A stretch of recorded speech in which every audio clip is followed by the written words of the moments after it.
జై శ్రీరామ్. జ్ఞాన మార్గం వైపు నడవాలి అనుకునే నా సోదర సోదరీమణులందరికీ కూడా ఝాన్సీ ఆధ్యాత్మిక ముచ్చట్లకి స్వాగతం, సుస్వాగతం.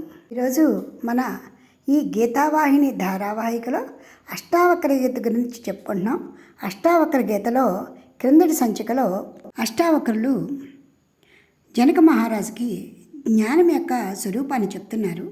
అలా చెబుతున్న సమయంలోనే వేదాంత సాధకుడు అంటే ఎవరైతే నిర్మలమైనటువంటి మనస్సుని సంపాదించాలి అనుకుంటారో, అసత్యమైనటువంటి ఈ దృశ్య ప్రపంచాన్ని తెలుసుకుంటారో, జన్మ సార్థకత కోసమని పరమాత్మ జ్ఞానబోధని పొందాలి అనుకుంటారో, వాళ్ళు ఎప్పుడు కూడా స్థిరమైనటువంటి సంకల్పంతో ఉండాలి. ఎప్పుడు కూడా ఎలాంటి పరిణామాలకి కూడా చెలించకూడదు. ప్రతి సంసారికి, ప్రతి మానవుడికి సంసారంలో ఆటుపోటులు సహజము. అయితే అది సామాన్యమైనటువంటి క్రియగా భావించి నిరంతరము తరంగాలతో ఎగురుతున్నటువంటి సముద్రాన్ని చూసి ఎలా నిర్మలంగా ఉండగలుగుతామో, అదేవిధంగా ఈ సంసారాన్ని కూడా సముద్రంలా భావించి నిశ్చింతగా ఉండగలిగిన వాడు ఖచ్చితంగా జ్ఞాన మార్గాన్ని పొందుతాడు అని జనక మహారాజుకు చెప్పాడు. ఇంకా ముందు ఏం చెప్తున్నారో విందాం. జనక మహారాజా నిజమైనటువంటి సాధకుడు, మనస్ఫూర్తిగా స్థిరమైన నిర్ణయం చేసుకున్నటువంటి వాడు, తనకు తానుగా నిర్ణయం చేసుకున్నటువంటి సాధకుడు ఎలా ఉంటాడో చూడు. ఈశ్వర సర్వ నిర్మాత నేహాన్య ఇతి నిశ్చయీ అంతర్గళిత సర్వాశ శాంత క్వాపి న సజ్జతే ఆపద సంపద కాలే దైవా దేవేతి నిశ్చయీ తృప్తః స్వస్థేంద్రియో నిత్యం న వాంఛతి న శోచతి సుఖదుఃఖే జన్మ మృత్యు దైవా దేవేతి నిశ్చయీ సాధ్యాదర్శి నిరాయాస కుర్వున్నపి న లిప్యతే. జనక మహారాజా, ఆ మాటలలోని ఫలిత్యాన్ని, గూఢార్థాన్ని విను. ఈశ్వర సర్వనిర్మాత్మ అంటే ఈ కనబడే సృష్టి అంతా కూడా ఈశ్వర నిర్మితము, కేవలము భగవంతుని యొక్క సంకల్పానుసారంగా మాత్రమే జరుగుతోంది. రెండవది ఏదీ లేదు. అంటే మనకి జరిగే కర్మలు, కర్మ ఫలాలు కూడా ఈశ్వరుని యొక్క సంకల్పము ద్వారానే జరుగుతున్నాయి. ఇది స్పష్టమైన విషయము. ఎప్పుడైతే ఈ జ్ఞానాన్ని అనుభవించి పొందగలుగుతాడో ఆ మనిషిలో, ఆ సాధకంలో కోరికలు ఎక్కడి నుంచి వస్తాయి? ఎప్పటికీ కూడా కోరికలు రావు. వేయించిన విత్తనము ఏ విధంగా మొలకెత్తదో, ఎప్పుడైతే స్వయంగా జ్ఞానాన్ని పొందుతాడో అతనిలో ఎలాంటి కోరికలు ఉండవు, ఎలాంటి ప్రలోభాలకి కూడా లోను కాడు. అతనే నిజమైన సాధకుడు. అంతేకాదు, ఆపద సంపద కాలే ప్రార్థానుగుణంగా సుఖదుఖాలు ఏ ఏ సమయాల్లో ఏవేవి రావాలో అవన్నీ కూడా భగవానుడే నిర్ణయించి పంపిస్తాడు. అంతేగాని కష్టాలలో ఉన్నాం కదా అని కష్టాలు, సుఖాలలో ఉన్నాం కానీ సుఖాలు ఎప్పుడు ఉండదు. మన చేతులలో లేదు. మన గ్రహస్థితి అంతా కూడా భగవానుని యొక్క చేతుల్లోనే ఉంది. కాబట్టి ఎంత జాగ్రత్తగా ఉన్నా కూడా విధి వ్రాతను తప్పించుకోలేము అన్న జ్ఞానం ఉన్నవాడు రాగద్వేషాలు కానీ కష్టసుఖాలకు కానీ చెలించకుండా నిశ్చలమైన మనస్సుతో ఇదంతా కూడా పూర్వజన్మల కర్మానుసారంగా జరుగుతోంది అని స్వీకరించాలి. అదే నిజమైనటువంటి సాధకుడి యొక్క గొప్ప బుద్ధి. అప్పుడు ఆ మనసులో ఎలాంటి అలజడులు ఉండవు. అంతేకాదు, సుఖదుఖే జన్మ మృత్యు దైవా దేవేతి నిశ్చయీ. జనక మహారాజా, సుఖదుఖాలు, జనన మరణాలు ఇవన్నీ కూడా మనకి గత జన్మల నుంచి కూడా నిశ్చయంగా మన వెంట ఉండి వస్తున్నవే. అంటే జన్మలలో మనం చేసుకున్నటువంటి ప్రార్థ కర్మానుసారంగా మనకి ఈ జన్మలు లభ్యమవుతున్నాయి, ఈ కర్మలు లభ్యమవుతున్నాయి. ఇందులో సందేహం ఏమీ లేదు. ఈ జ్ఞానం తెలిసినవాడు ఏ జన్మలో అయినా కూడా అలాంటి జన్మలు రాకూడదు అన్న జ్ఞానాన్ని పొందినటువంటి వాడు ఈ సంసార భోగాల గురించి కానీ ప్రాపంచిక విషయ భోగాల గురించి ఆలోచిస్తాడా? మనస్సులోనైనా అరిషడ్ వర్గాలకి తావిస్తాడా? ఎందుకంటే జన్మరాహిత్యం కోసం ఎవరైతే ప్రయత్నం చేస్తున్నారో వారి మనసులలో ఎలాంటి ఆలోచనలు రావు రావు రావు. వారి ఉద్దేశము జీవన్ముక్త స్థితి పొందాలి. ఇందులో మనం తెలుసుకోలేనటువంటి సూక్ష్మమైన విషయం ఏమీ లేదండి. కాకపోతే మనం పెద్దగా పట్టించుకోము.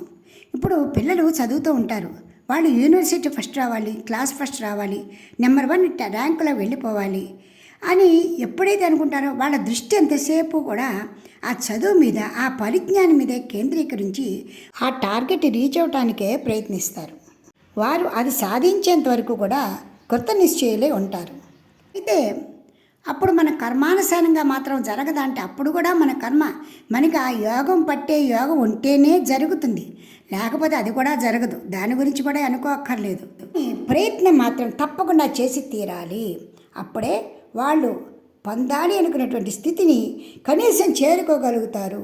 ఇంకొక జన్మలో అయినా కూడా అలాంటి ముక్త స్థితిని పొందుతారు. జన్మల నుంచి పిల్లలైనా సంసారం ప్రతి ప్రాణి కూడా వాళ్ళు చేసే సాధన బట్టి జన్మలో వాళ్ళకి ఫలితాలు దొరుకుతున్నాయి. వాళ్ళ బుద్ధి కూడా అటువైపే పయనిస్తూ ఉంటుంది. అలాంటి సాధన లేనప్పుడు ఈ జన్మలో కాదు ఏ జన్మలో కూడా మనకి దొరకదు. కాబట్టి అష్టావకులు జనక మహారాజుకు చెప్తున్నారు, జరిగే ప్రతి ఫలితం కూడా జన్మల నుంచే వస్తూ ఉన్నది.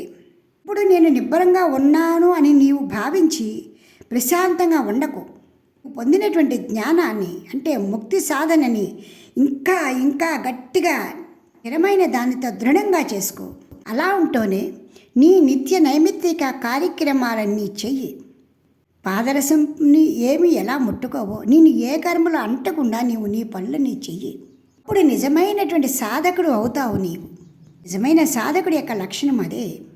అలాంటి వారికి ఏ కర్మలు అంటవు, ఏ కోరికలు ఉండవు కాబట్టి, ఏ వాసనలు ఉండవు కాబట్టి ఈ జన్మలో కాదు పై జన్మలో కూడా వాడి జన్మ సాఫల్యం పొందటానికి అవకాశం ఎక్కువగా ఉంటుంది. ఈ విధంగా యోగవాసిష్టం కూడా అధాపదం ప్రాప్య సుసంపదం వా మహామతి స్వప్రకృతి స్వభావం జగాతినో మందరవేళ్ళితో సౌక్ల్యం యథా క్షీరమయాంబురాశి.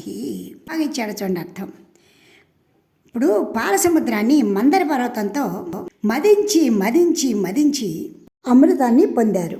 అంటే అంత మదించిన తర్వాత ఆ పాలసముద్రం ఏమైనా ఆ రంగు కోల్పోయిందా, నిర్మలత్వాన్ని కోల్పోయిందా? లేదు కదా. ఈ విధంగా సాధకుడు ఈ సంసారం అనేటువంటి ఇది పాలసముద్రం అని భావించి ఎన్ని కష్ట నష్టాలు వచ్చినా నిర్మలమైనటువంటి వాడిలాగా ఉండాలి. అప్పుడే అదే నిజమైనటువంటి సాధకుడి యొక్క సాధన. భగవద్గీతలోని శనైరుపరమేత్ బుద్ధ్యాధృతి గృహీతయా ఆత్మసంస్థం మనఃకృత్వ నకించిదపి చింతయేత్. బుద్ధిని స్థిరంగా ఉంచి మనస్సు ఆత్మనే కోరేట్లుగా మలచి వివిధములైన ఆలోచనల నుండి విడివడి క్రమంగా శాంతిని పొందాలి అని గట్టిగా నొక్కి ఒక్కాణించి సాక్షాత్ కృష్ణ భగవానుడే మనందరికీ కూడా ఉపదేశం చేశారు. ఈ విధంగా కఠోపనిషత్తులో కూడా యదా సర్వే ప్రముచ్యంతే కామా యస్య హృది స్థితాః అధమర్త్యో మృతోద్భవేత్ యత్ర బ్రహ్మ సంస్మృతి. సర్వ కోరికలను ఎవరైతే చేయిస్తారో వారి యొక్క పరిస్థితి భావశూన్య స్థితి. అట్టివారు బ్రహ్మపదాన్ని పొందుతారు, బ్రహ్మాన్ని తెలుసుకుంటారు అని కఠోపనిషత్తు కూడా చెబుతోంది. మహా ఉపనిషత్తులు, వేదాలు, భగవద్గీత అందరూ కూడా చెప్పేది ఏంటంటే ఏ జన్మలో అయినా కూడా ఇది చాలు, ఈ జన్మలు చాలు, ఇక్కడి నుంచి భగవంతుడి జ్ఞానం వల్ల మనం తరించడానికి ప్రయత్నిద్దాము అనేటువంటి సంకల్పం రావాలి అని అందరూ మనకి అనేక రకాలుగా మొదలు చేస్తున్నారండి. నేను కూడా ధ్యానం చేసుకుంటూ ఉంటానండి.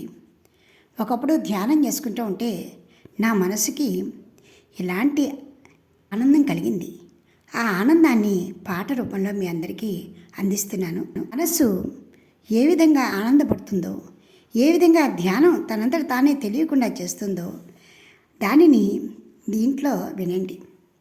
మౌనముగా నా మనసు చేసిన మౌన ధ్యానమును కంటిలే మౌనముగా నా మనసు చేసిన మౌన ధ్యానమును కంటిలే నిలిచి నిలువని ఏకాగ్రతలో ఆనందమునే కంటిలే అది ఏ నిజమనుకొంటిలే నిలిచి నిలువని ఏకాగ్రతలో ఆనందమునే కంటిలే అది ఏ నిజమనుకొంటిలే మౌనముగా నా మనసు చేసిన మౌన ధ్యానమును కంటిలే విరిసి విరియని కనుల మాటున నాసికాగ్రమును చూసితిలే విరిసి విరియని కనుల మాటున నాసికాగ్రమును చూసితిలే